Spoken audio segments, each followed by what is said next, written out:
Newsflash! I was created at the dawn of creation. I am temptation.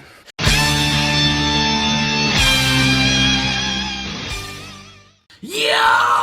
What is happening, you turbulent wankers? Galactic Criminal here, and I was gonna wait until Monday to check this out, but I just could not help myself, so I've adorned the color of money. We're gonna check out Ren Money Game, Part 3, with 1, 2.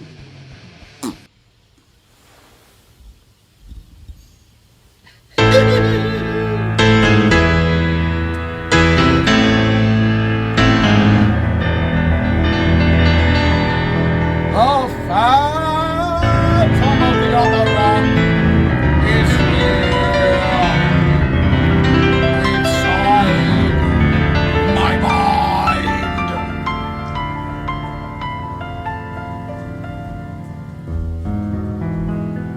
Ooh, that's gotta be hot. Hard to breathe. Beautiful though.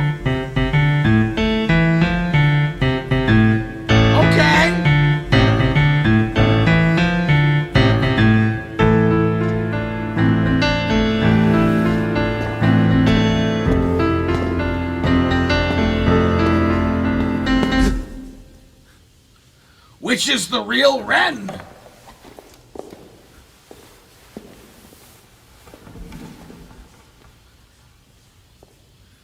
I am Ren. Yes, I'm the real Ren. All you other Rens don't rhyme.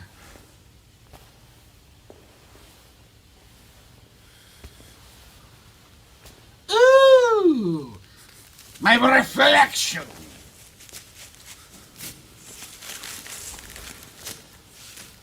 Who is that girl I see staring straight back at me?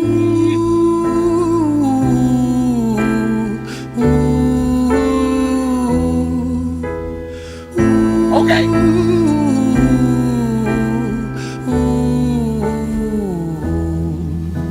I'm excited.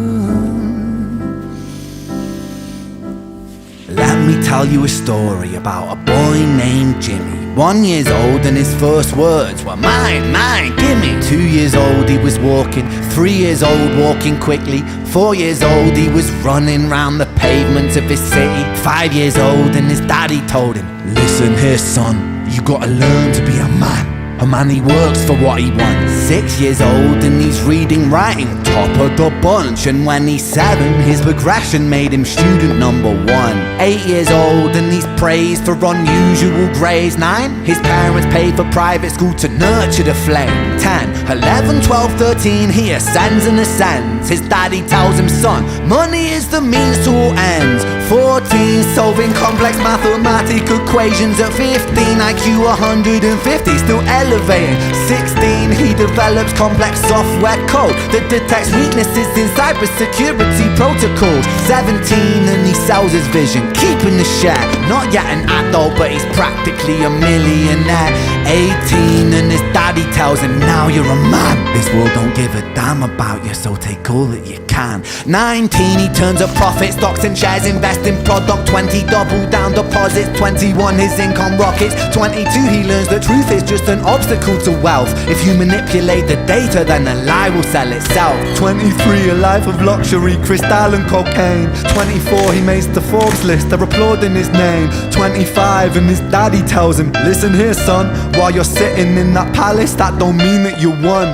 26, a business shift, he switches business to arms. He's 27, dealing nuclear and shells in Iran. 28, inside the Senate, money bought him a seat. He's 29, a role of counsel in the president's suite. Now he's 30, His daddy says you're losing the race, you're just a servant to the king, not even in second place. 31, a big maneuver for his daddy's approval, moving imports over borders from the exports out of Cuba. 32, moving grams, growing kilos to tons. He's 33, filling warehouses with powder and guns. 34, turf war with nobody to stop it, blind eye from the po-po inside of his pocket. Yeah!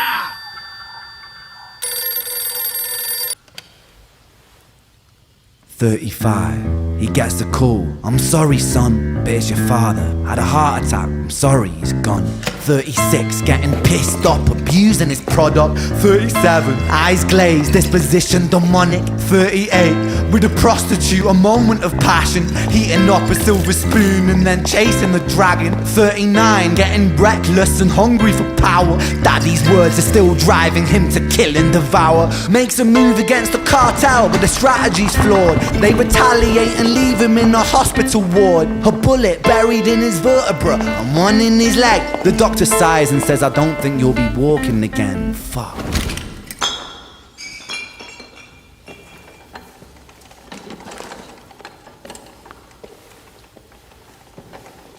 Is that the pig man?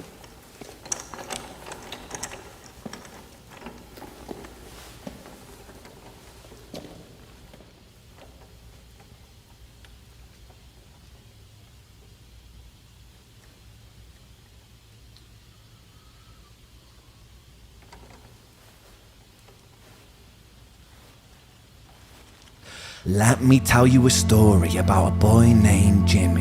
He was 40 Yo! and he cursed the words, mine, mine, gimme. 41, he wasn't walking. 42, not walking quickly. 43, never running round the pavements of his city. 44, inside a palace with a mountain of gold, but those riches turn to rubble when perspective evolves. Weighing heavy on his conscience is the value of gold. Lamborghini for a life, trading money for souls. Jimmy followed the code inside the land of the free. Put your hand inside the cookie jar, take more than you need. And his example is exaggerated versions of me, and it's a version of him, and it's a version of she, and it's a version of you. There's no escaping the blame. The way we live is parasitic. Fuck the money and fame. Cut the music.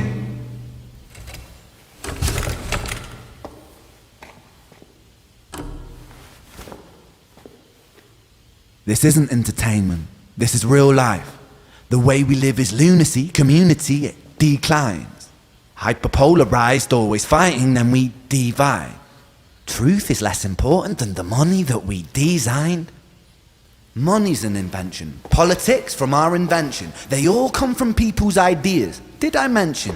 Border's an invention. Law and order fuel the tension. It leads to people killing each other. My solution?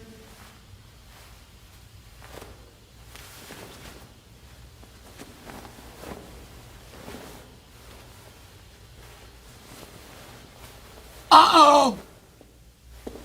It's the gas can all over again.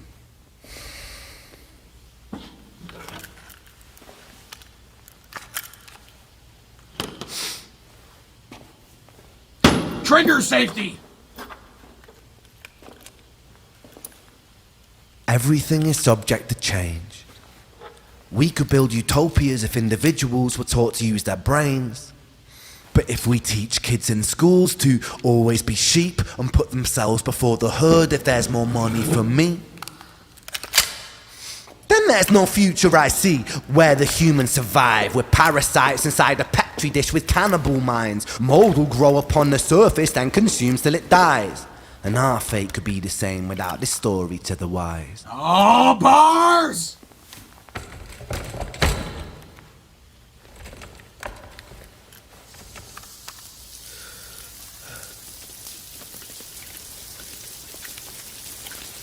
"45, Jimmy comes home out of the rain, soaking wet upon a wheelchair, drinking again. He is everything he wants, he is fortune and fame. He's a fortunate fool with an unfortunate fate. With a 45 caliber aimed at his brain. 45 a fitting number cause his age is the same. Here's the words of his father, it's such a damn shame. Then he presses on the trigger of a money game. Bars.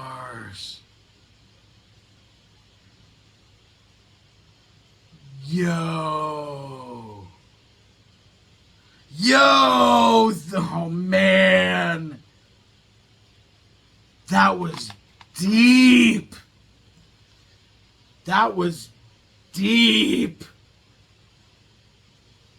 But I guess, I guess it's not exactly surprising. The money game. Fuck. I have thoughts. It's so weird. This reminds me of a show I was watching a while back called Succession, I do believe. It's about a family with kind of like old money or into politics or very, very, very, very rich.